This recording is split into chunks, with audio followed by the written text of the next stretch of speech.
Mayele alitaka alipwe mshahara wa bilioni 2.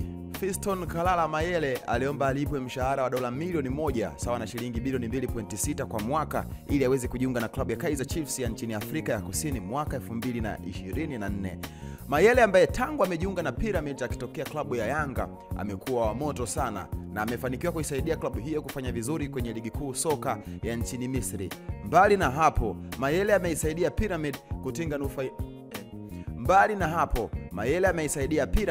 kutinga nusu fainali ya ligi ya mabingwa Afrika huku akifunga mabao 6 hadi sasa katika mechi 9 alizoichezea klabu hiyo. Pia Mayele alikuwa mfungaji bora namba 2 katika ligi kuu ya Misri msimu wa 23-24. Unafikiri unadhani ni kitu gani ambacho kinamfanya Mayele aweze kuendelea kuwa bora baada ya kuondoka Yanga? Na je, Aziz Ki akiondoka Yanga ataweza kuendelea kuwa na ubora kama alivyo Mayele?